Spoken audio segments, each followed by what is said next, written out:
जय हिंद साथियों। EMRS Eklavya model residential school के कुछ अपडेट हैं, आपको दे देते हैं।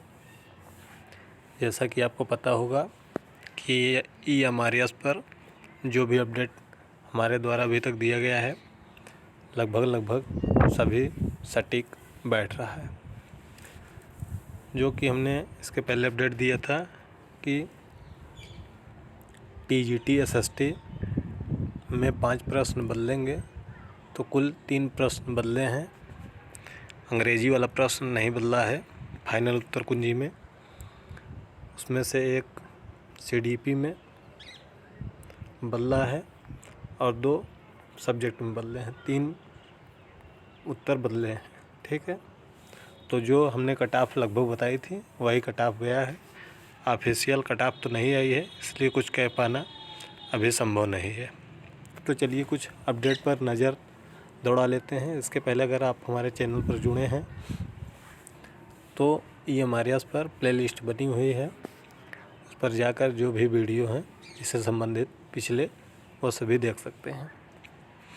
पहला पॉइंट है कि कुछ कोर्ट केस का मामला सामने आया है, उससे कोई फ़र्क नहीं पड़ने वाला है। पहला पॉइंट है ये।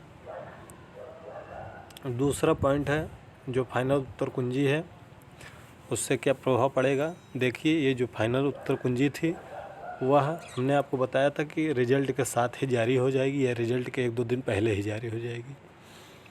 तो उत्तर कुंजी जो है वह 9 फरवरी को ही 9 जनवरी को ही तैयार हो गई थी। यहाँ फरवरी नहीं जनवरी है। आप उसमें देखेंगे उत्तर कुंजी में ऊपर लिखा हुआ है कि डेट 9 जनवरी, तो वह उसको पब्लिश करने में थोड़ा सा नेस्ट ने डिले कर दिया है, तो इसलिए अभी आई है। उससे कोई फ़र्क नहीं पड़ने वाला है, क्योंकि जो फाइनल उत्तर कुंजी है उसी के बेस पर आपका रिज़ल्ट तैयार हुआ है। तो कुछ लोग सोच रहे होंगे कि हमारे अंक बढ़ गए हैं तो अब हमारा सिलेक्शन हो जाएगा, तो ऐसा कुछ नहीं है। उसी के बेस पर ही आपका रिज़ल्ट तैयार हुआ है। ठीक है, वह 9 जनवरी को ही तैयार हो गया था। हमने आपको बताया था कि रिज़ल्ट के पहले ही, हमने आपको पिछली वीडियो में बताया था कि 20 जनवरी तक रिज़ल्ट आ जाएगा, तो रिज़ल्ट 22 जनवरी को आया था। हमने बोला था कि 1-2 दिन पहले उत्तर कुंजी आ जाएगी, तो उत्तर कुंजी को पता नहीं क्यों नेक्स्ट ने नहीं अपलोड किया, उसको थोड़ा सा डिलीट किया, अभी कल यानी कि 27 फरवरी को अपलोड किया। ठीक है, अगली बात है कि आपका स्कूल का आवंटन कैसे हो रहा है। जो अभी तक हम जानकारी हमको प्राप्त हुई है उसके अकॉर्डिंग जो आपका स्कूल का आवंटन है, परीक्षा में जो आपने प्राप्त अंक किया है और क्षेत्रीय भाषा जो आपने सेलेक्ट किया है तथा उस प्रदेश में जो उपलब्ध सीट हैं उसके आधार पर किया जा रहा है। जैसे उदाहरण समझिएगा, जैसे आपने हिंदी भाषा सेलेक्ट किया है रीजनल लैंग्वेज में, ठीक है, और हम एक उदाहरण लेते हैं TGT SST का। आप TGT SST में देखेंगे तो कुल 673 सीट हैं। ठीक है, 670 सीटें हैं, 273 सीट जनरल की है। तो अब इसी पर ही आते हैं हम। जैसे 273 जो जनरल की सीटें हैं, जो कैंडिडेट जनरल में फ़ाइट किए हैं, चाहे वह OBC हो या SC ST कोई भी कैंडिडेट हो, अगर वह जनरल में क्वालिफाई किए हैं 273 में उनका नाम है, तो उनका सब कुछ जनरल के हिसाब से ही होगा काउंट। इसमें तो कुछ बताया नहीं गया कि आप किस में फ़ाइट किए हैं, क्योंकि उनको पता है। ठीक है, यदि 273 में अगर हिंदी भाषा के जो सिलेक्ट किए हैं वो अगर मान लेते हैं कि 200 बच्चे हैं, ठीक है, और 200 सीटें जो हिंदी भाषी राज्य हैं वहाँ सीटें नहीं उपलब्ध हो पाती हैं, अगर मान लीजिए तो क्या होगा, उसमें क्या होगा कि आपके जो पहले जो टॉपर होंगे, मतलब कि अगर मान लेते हैं हम हिंदी भाषा में 150 सीटें मान लेते हैं, ठीक है, इसको तो नेक्स्ट ही बता सकता है कि कितनी सीटें हैं। तो 150 सीटों में 150 लोग जो होंगे टॉप 150 ऊपर से, तो उनको उनके पहले राज्य में प्रेफरेंस दिया जाएगा उनके नंबर के हिसाब से, जो प्राप्तांक है 120 में से। फिर उसके बाद जो उनके अगल बगल के हिंदी पट्टी के राज्य हैं उन पे प्रेफरेंस दिया जाएगा। उसके बाद यदि तब भी उसको प्रेफरेंस नहीं मिल पाता है तो उसको ऑल इंडिया कहीं भी भेजा जा सकता है। तो है क्लियर हो गया होगा आपको कि आपको कहीं भी मिल सकता है। तो मान के चलिए कि आप अगर आपको कट ऑफ का तो अंदाज़ा हो ही गया होगा कितना है। अगर आप कट ऑफ से ज़्यादा हैं, अगर कट ऑफ के आसपास में हैं तो आपको कहीं भी मिल सकता है। अगर कट ऑफ से बहुत ज़्यादा हैं तो आप मान के चलिए, अपने आप को श्योर मान के चलिए कि आपको हिंदी पट्टी राज्य मिलने की संभावना है। आपको जो क्षेत्रीय लैंग्वेज है वो बहुत डिपेंड करेगा।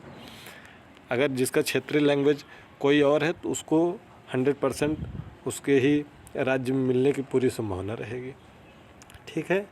क्योंकि और जो क्षेत्रीय लैंग्वेज हैं उनके कैंडिडेट बहुत कम हैं, जैसे तेलुगु वगैरह के कैंडिडेट एसएसटी में बहुत कम होंगे, तो उनको ज़्यादा संभावना है कि उनके राज्य में मिल जाए, ठीक है। यही नीचे हमने लिखा है कि एक क्षेत्रीय भाषा के कैंडिडेट अधिक होने पर कहीं भी स्कूल का आवंटन हो सकता है, जैसे KVS और नवोदय में होता है। अब अगली बात रही कि आपका अपॉइंटमेंट कब तक हो जाएगा, वेबसाइट पर कब आ जाएगा। कि आपका जो बात पता चली है वह यही है कि 6 मार्च के पहले आपका स्कूल आवंटन हो जाएगा और ज्वाइनिंग लेटर मेल से भेजा जाएगा और लगभग आपको 20 दिन का समय दिया जाएगा, मैक्सिमम टू मैक्सिमम 31 मार्च तक। लेकिन अगर 6 मार्च के पहले पहले आपका सिलेक्शन हो जाता है, मतलब फाइनल लिस्ट आ जाती है जो वेबसाइट पर अपलोड होगा, उसमें आपका स्कूल आपके नाम के सामने अंकित रहेगा। आप उसको देख लीजिएगा। आपका कॉल लेटर आपके मेल पर और डाक द्वारा वह भी आएगा, ठीक है। तो अगर 6 के पहले आ जाता है तो आपको होली के पहले पहले आपको सभी डॉक्यूमेंट ओरिजिनल और फ़ोटोकॉपी ले जाकर उस स्कूल में सबमिट करना होगा और वहाँ ज्वाइन करना होगा होली के पहले पहले।